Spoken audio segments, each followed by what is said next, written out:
अस्सलाम वालेकुम नाज़रीन, न्यूज़ पीएम के साथ में हूँ सुमैरा नज़ीर। आज हमारे साथ मौजूद हैं पीएमएलएन के सेनेटर राना मकबूल अहमद साहब। अस्सलाम वालेकुम सर। वालेकुम अस्सलाम। खान साहब ने कहा था कि मैं पाकिस्तान को रियासत मदीना बनाऊंगा।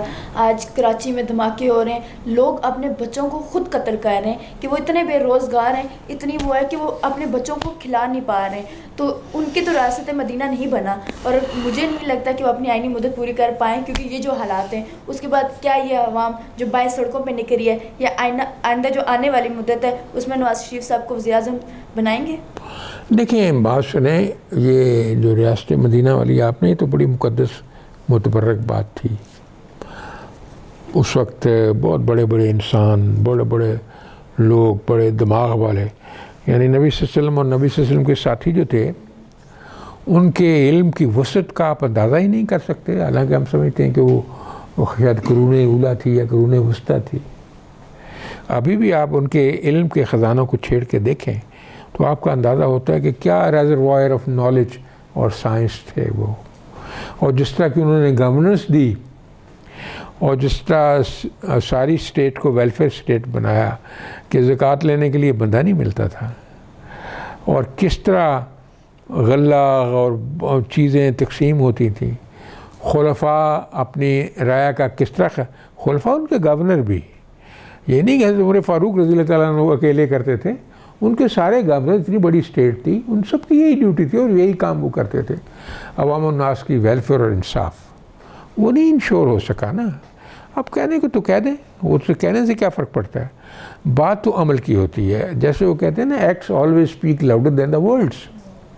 आप जितनी मर्जी तकरीरें कर लें, हाँ जी, जब तक अमल नहीं होगा, एक अल्लाह का दरवेश जो है वो बैठा हुआ नज़र से लोगों के मसाइल और दिल के मसले हल करता है।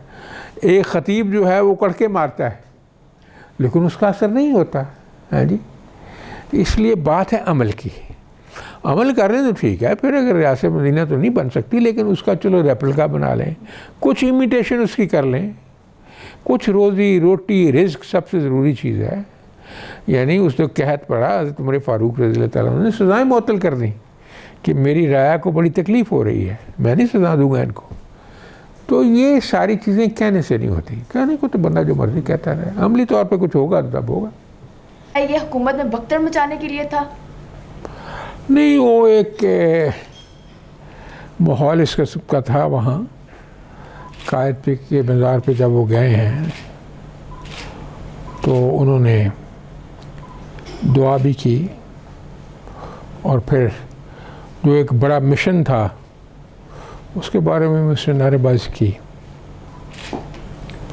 बहरहाल अगर आप गौर से नारेबाजी की बात देखें, उससे पहले भी हुई, इमरान खान साहब जब गए तो उससे ज़्यादा हुई थी। और सोमा शो के आप ये बात करते हैं, पीटीआई के जवानों ने जब मियाँ साहब मस्जिद नबी सल्लल्लाहु अलैहि वसल्लम तशरीफ़ ले गए थे तो मस्जिद नबी के अंदर उन्होंने नारेबाजी की। उससे बड़ी मुकद्दस जगह तो कोई नहीं।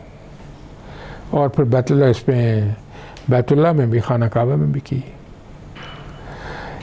इसलिए बाज़ लोग अपने जज्बात पे काबू नहीं रख सकते। अब जो बाद में एपिसोड हुई है वो बहुत हैरान कुन है। अब उन्होंने सोचा, जिन्होंने भी सोचा कि हम इस सफ़दर को और उसकी बेगम को, जो कि बहुत बड़ी पॉलिटिकल लीडर है पाकिस्तान में, यंग भी है, काबिल भी है, बहादुर भी है, पढ़ी लिखी भी है, उन्होंने कहा ये काबू है, इनको एक सबक सिखाना चाहिए।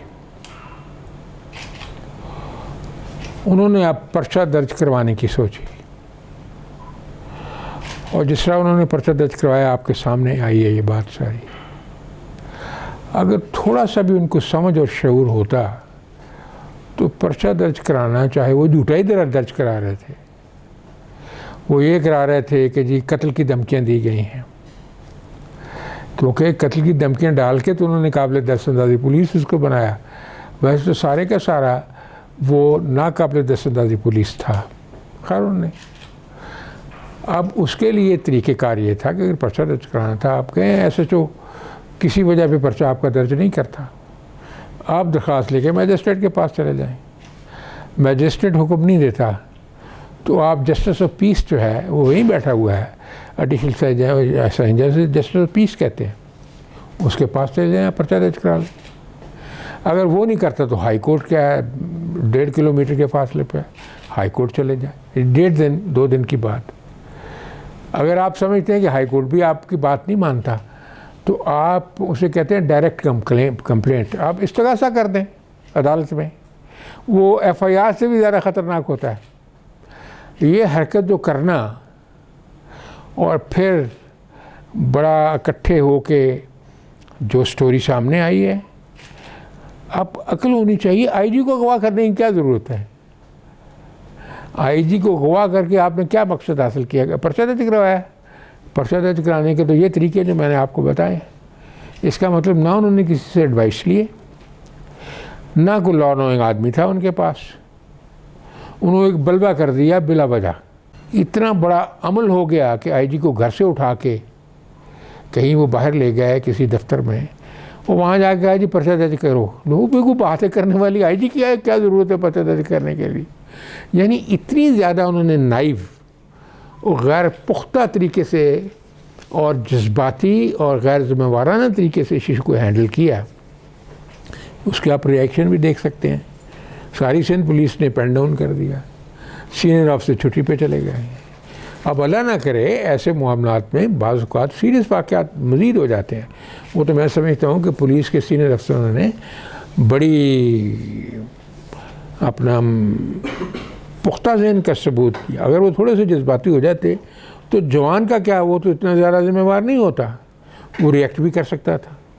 ये पहला वाक़या हुआ है तारीख़ में, अंग्रेज़ों का वक्त मिला के और बाद में भी, किसी IG को अगवा कर लिया गया। अपोजिशन का इत्तेहाद है PDM में, क्या ये हुकूमत को गिराने में कामयाब हो पाएगी? देखिए, ये डिपेंड करता है कि कितनी ज़्यादा सीरियस से और अज़्म के साथ इसको आगे चलते हैं वो। अभी तक तो रिस्पांस बहुत ज़्यादा है। मकसद हुकूमत को गिराना हो या ना हो, देखना ये है कि अवाम उन्नास के मसाइल कैसे हल होंगे। सब्ज़ी जो है वो क्या 15-20 रुपए किलो पे आ जाएगी जो गरीब आदमी खाता है? क्या आटा जो है जो 80 रुपए किलो हो चुका है वो आ जाएगा 30-32 रुपए पे? क्या चीनी जो है 110 रुपए किलो हो चुकी है वो आ जाएगा 45-50-52 पे? ये ज़रूरियात ज़िंदगी है रोज़ की। वो दवाई जो 500 गुना बढ़ गई है, क्या अपने रेट पे वापस आ जाएगी? अगर इन चीज़ों में कोई इम्प्रूवमेंट नहीं होती तो फिर गवर्नमेंट का रहना मुश्किल है, क्योंकि गवर्नमेंट सिर्फ मीडिया के ऊपर नहीं चल सकती, न TV पे ऊपर एक दूसरे को बुरा भला तानो तशनी से नहीं चल सकती। आपको ठोस तरीके से लोगों के मसाइल को हल करना पड़ता है। जी, अभी ये जमातुल इस्लामी है, इसने PDM को में इत्तेहाद नहीं किया आप लोगों के साथ, और लेकिन वो अलहदा से अपना एक एम लेके सड़कों पे आ रही है, तो अब उनका एम क्या है? उनका एम भी यही है, वो भी चाहते हैं कि कीमतों में कमी आए, वो भी उनका भी यही एम है। उनके कोई खिलाफात होंगे पॉलिटिकल जो नहीं आए इसमें PDM में, ज़रूरी तो नहीं हर पार्टी आ जाए, लेकिन मैं ज़ाती तौर पे समझता हूँ कि वो मजबूर हुए PDM के इस मूवमेंट की वजह से। हर पॉलिटिकल पार्टी जो है इस अखाड़े में दाखिल होना चाहती है, क्योंकि हर पॉलिटिकल पार्टी अपने वोटर्स को, अपने सपोर्टर्स को जवाब दे है। ये जो शायद अपोजिशन डिले कर देती, ये पब्लिक का प्रेशर इतना आया अपोजिशन के ऊपर कि तुम लोग क्या कर रहे हो, गवर्नमेंट तो हमारा कुछ भी नहीं कर रही, तुम भी कुछ नहीं कर रहे। तो ये एक रिजेंटमेंट अपोजिशन के ख़िलाफ़ शुरू में थी, जो अब डाइल्यूट होती जा रही है। तो इसलिए ये जो है अल्लाह करे ये पीसफुली हो जाएगा और बेहतर सूरत हाल पैदा होगी मेरे ज़ाती ख़्याल में, और 2-3 महीने में ये मसाइल का हल होगा इंशाअल्लाह।